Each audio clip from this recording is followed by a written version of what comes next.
The guy who once called me a statist, but he took it back, is Ron Paul. Congressman Paul, welcome back to the program. Thank you. Good to be with you. You know, I find myself defending you more and more. Let me give you two recent examples. First, I supported your $1 trillion plan to cut spending immediately. I think it's a great idea. That in and of itself, we do that. Remember, we're borrowing what? We have taken $2.2 trillion, and we're borrowing 40 cents of every dollar. We're spending $3.7 trillion. Right. So that you nearly bring us down immediately to a balanced budget. I like the idea to live within our means. I think otherwise the country's headed for bankruptcy.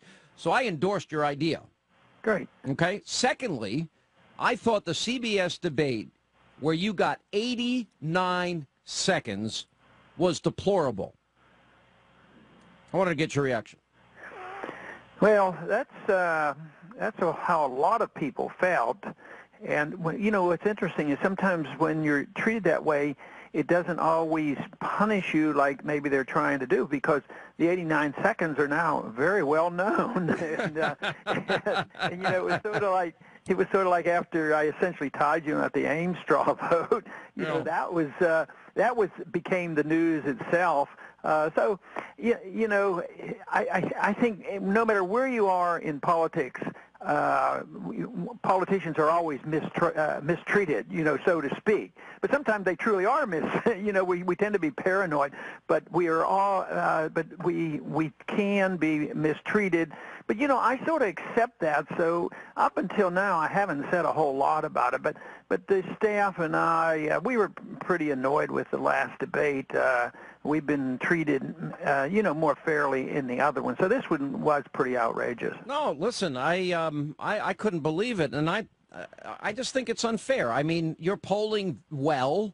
Look, for example, I know they have to make tough decisions sometimes, especially when you get down to the wire, and if somebody's not polling above a certain percent. That's why you were not in one Fox poll one year, and your supporters threw snowballs at me, as if I made. Look, if I could make all the decisions, you know, that'd be great. I'd love to be the decision maker, but I'm just a humble host, and an appreciative one, I'm telling you. But, you know, I just thought if they're going to invite you and you're going to go and take the time and fly there and you're going to stand on the stage, and what was the debate, 90 minutes, and you get 90 seconds, I mean, it's just not worth your time. If they're going to tell you ahead of time you're only going to get 90 seconds, it's, you know, you could be out doing a rally and raise some money or some other thing. But they've sort of trapped you, because even the 90 seconds, if you don't show, then it's perceived that you're not part of that group and that you've been dismissed, and they wouldn't understand the real reason. So in many ways, we don't have much choice. If all the other candidates are going, you have to go and take what you can get and do the best you can. All right, now I'm going to give you issue number 3 where I agree with you on. You said that if Republicans capitulate, there will be a punishment. And I don't think there'll be any changes in the executive branch when you were asked about the possibility that a deal is going to be struck that's going to include tax increases or more tax increases than spending cuts. And you said if I had anything to do with it, I would not accept it. I agree with you there. Well, good. And, you know, the Republicans have gone through that before, and they got punished for it. And, you know, we are on the verge of a great deal of dissent in this country. You know, the independent movement, whether it's Occupy or the Tea Party movement, there's a lot of people right now are asking a lot of questions about the leadership of both parties. So if we fall back on it and on these promises after having done well and gotten control of the House again, if we capitulate, they will punish, you know, the Republican Party. So I'm just sort of expressing my opinion that they better not do it, or they're not going to be very happy with themselves. Well, I totally agree with you. You know, by the way, now aren't you sorry you called me Russian Levin status? Now, see how often I'm agreeing with you here? I got 3. So far, you're 3 for 3, Congressman, and you called me a statist once. Me, Russian Levin. Yeah. What does mean? What does mean? Sean, you're wanting to be friendly now. Why should I pick on you right now? I gotta, you know. I have never been mean to you, ever. I've disagreed with you, mostly on foreign policy. I say it all the time. Well, you and I just have a different disagreement about America's role in the world. I think your intentions are pure, but I just disagree. So what? Yeah, but even on that, I think we do have some agreements. I think you would say that we should be cautious. You know, George Bush was very cautious about his foreign policy when he said that we should have a humble foreign policy and we shouldn't be the policemen of the world and we shouldn't go to war under the UN resolution. Listen, we should be a little bit more cautious. So I think that's what I have pushed. Yeah, I'm still giving you a hard time over calling the three of us statists, but that's all right. I'm having fun with you. But look, for example, I'm looking at it realistically. I don't know if we'd be able to chop the $1 trillion off the budget in a year, but I like the idea. I think it's ambitious. I think it's bold. I think it would be good for the country. And, for example, I think when we're dealing with 25 years out and we don't deal with the root cause, which is baseline budgeting, I have a problem because you and I both know future Congresses are never going to abide by it. Right. The next year's budget's the only thing that really counts. And because we deferred to a super committee, which I hope you agree with me is really not the way it's supposed to be done. That's shirking your responsibility. Right. So, and even if they cut, $1 trillion over the next 10 years from baseline budgeting, it means nothing. I'm convinced that the people I know up there, including everybody in the administration and unfortunately our leadership, is I don't think they understand the seriousness of this. I mean, our financial condition around the world, because there's been a building up of pyramiding of debt for this last 40 years. And of course, I date it from the time we lost our last link to gold, and this has been pyramiding. And this is a debt crisis, and it's international, and it's bigger in scope than anything ever existed before. And if we pretend it's not serious, I think they're in total denial. And because if they were serious, they would be cutting. They would be cutting back on spending because obviously to just raise taxes to get rid of the deficit, it is not going to solve the problem. That just compounds the problem because our government is too big already. So as far as I'm concerned, you have to cut.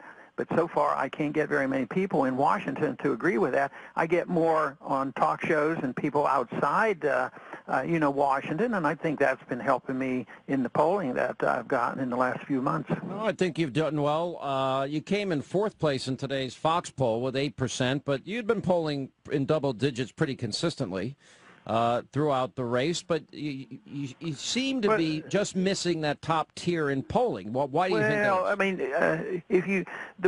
where you have to look, though, Sean, is what's going on in New Hampshire and Iowa. Your Iowa numbers were great. I saw them. Well, this is where all the effort is spent. You know, I spend 90% of my time in those two states, and we're doing very, very well in those two states. So we're quite comfortable on that. Now, our internal polls have been favorable in those states, and now the independent polling is confirming what we've known for several weeks now. So I think the momentum is our direction. Romney's dropped off in Iowa, and he's not quite as strong in New Hampshire as some of the polling shows. So we're pretty comfortable that our expenditures in the campaign are doing the kind of job that we want. Yeah. Now, your top advisor, what's this guy's name, Jesse Benton? Mm-hmm. He was in the Politico today, and he said that, or I guess earlier this week, and he said that you've got to finish in the top three in Iowa and New Hampshire in order to win the Republican presidential nomination. I'm not sure I agree with him.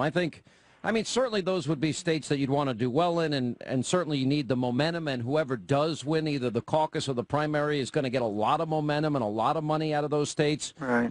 But I would think at some point you've got to have a win. But I don't necessarily believe it has to be immediately. No, but I think if I'm fourth or fifth in both New Hampshire and Iowa, that wouldn't be a good sign. You know, that would be a strong negative. In some ways, it might not be the end, but it wouldn't be very good. But to say that I have to have the first place in E1 or both, I don't think that is necessary. So, you know, if I had two second places, that would put me in a position to be the alternative to Romney, because everybody assumes that, you know, Romney is in the lead. Although his numbers aren't going up. If anything, his numbers are very stable, and on occasion they dip down. Yeah. Well, what do you think of the surge? For example, we had the Michelle Bachmann surge, the Perry surge, the Pawlenty surge, the Herman Cain surge. Now we have the Gingrich surge, and Romney pretty much stays up there in the top. I mean, what do you make of the volatility? As a matter of fact, I'd say the two most stable polling candidates are Mitt Romney at the top and you in the middle. Yeah, and I think that is the case. So they're looking for somebody else, obviously, but we're pleased because if you test, when you do this polling, you find out how strong the support is, whether it's mediocre or strong support. And I think that's where we come in the best. Ours is very, very solid, and it's grown steadily. It has not soared. So I think it's a healthy, steady growth that counts. But, you've run into a couple of our supporters. They're pretty determined. They're not going to be swayed very easily. So we feel very good about the support, but we do have to keep growing as we have been. All right, there's one area of disagreement we've got to go over here. In a recent interview, you left open the possibility of an independent run.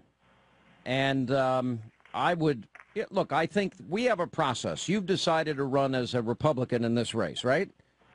Sure. I think if you don't win, and I think, look, you've had, except for the 89-second debacle, which I thought was fundamentally unfair, you've had your opportunity to get your message out. You're going to have a fair shot in the primaries and the caucuses. You agree with that, right? Right. All right, so then if you lose, and then you run an independent, let's say you take 2, 3, 4% from whoever the Republican is. I'm giving a low number. Yeah. That might wouldn't be worth much. It wouldn't be worth the effort. Well, it wouldn't be worth the effort. And the point is that wouldn't you be splitting the anti-Obama vote? Sure, and that's why it's not going to happen. Well, it says people like to build that up, and because I don't sign an oath on a piece of paper, I have no intention of doing it. Well, hang on. Let me read from the Politico. It says Paul keeps leaving Indy run on the table. In other words, that you won't definitively say, no, I'm not going to do it. So will you say today, no, I definitely won't do it? I'm not asking for a blood signature here. I have no intention of doing it.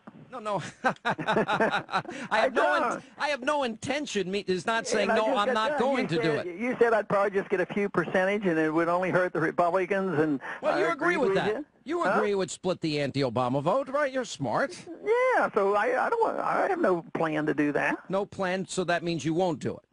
I have no plans to do it. There's no intention You sound like Bill. it. No, wait a minute, Congressman. You sound like Bill Clinton when you say that.